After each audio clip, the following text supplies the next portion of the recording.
Run, Barry, run from Ezra Miller, because, oh my god, what is up with this guy?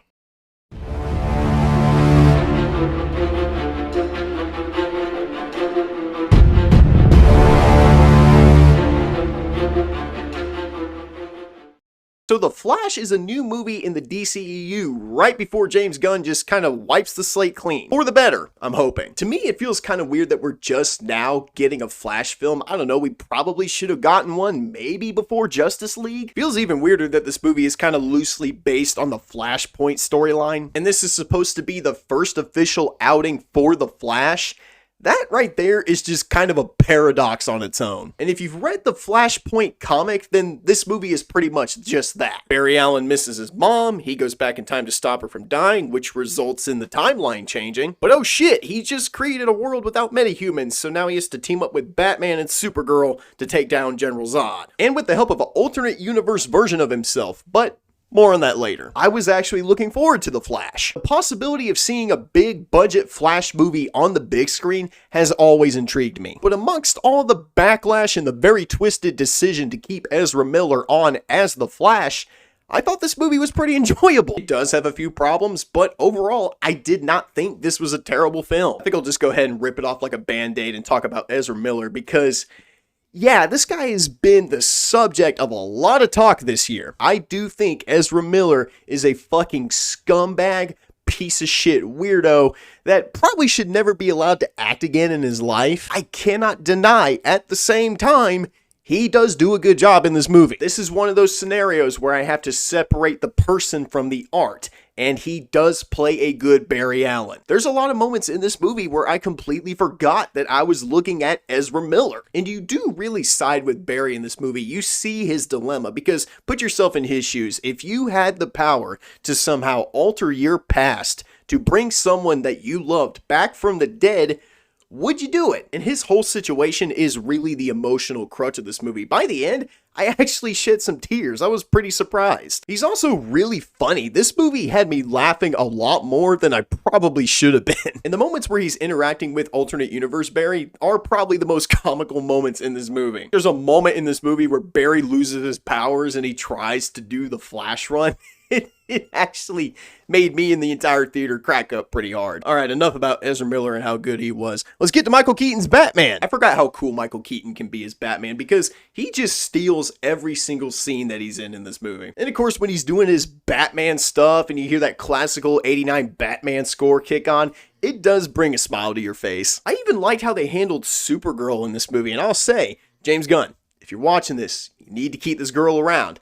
I actually like this version of Supergirl. Part of the dilemma in this movie is that Zod is coming and there's no metahumans to defend Earth. There's no Superman, there's no Aquaman, there's no Cyborg, none of those guys. So when they go to rescue Supergirl in this movie and they get her into the sunlight and you see all the nutrients and all the fluids start to come back to her body and she just rages out and starts wrecking dudes, it's pretty epic. And the fights in this movie are absolutely epic. The last 20 minutes of this movie is just one big ass superhero WWE wrestling match. I even love how this movie, because this is a Flash movie, so the biggest thing that the Flash does is run, uses super speed. I was just a really big fan on how this movie was able to convey how fast Barry Allen is running. When he's running, you feel it. You're like, holy shit, that is the fastest man alive right there. It does lead me into one of the problems I had with this movie, and that's the special effects. There are moments where the CGI and the special effects do look pretty good,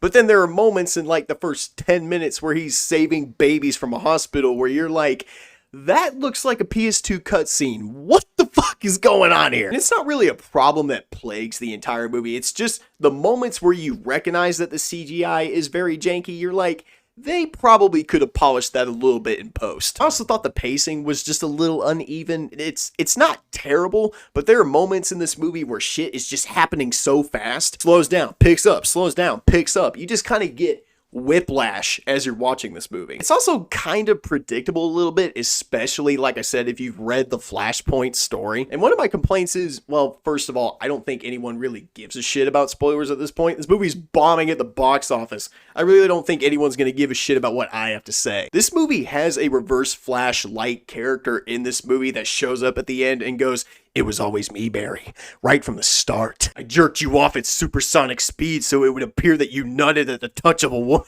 Sorry, I can't help it. Me and my friend laugh about that way too hard. If you've read Flashpoint, you pretty much can already predict how this movie is going to end. You could classify The Flash as a multiverse movie because this movie does play with elements of the multiverse. And they take every opportunity they can to try to shove an Easter egg or a reference in it just to make the audience go, oh wow, I remember that. Oh wow, he's in here too? They even do it at the end of the movie right before the movie cuts off. He calls up Bruce Wayne and someone steps out of the limo.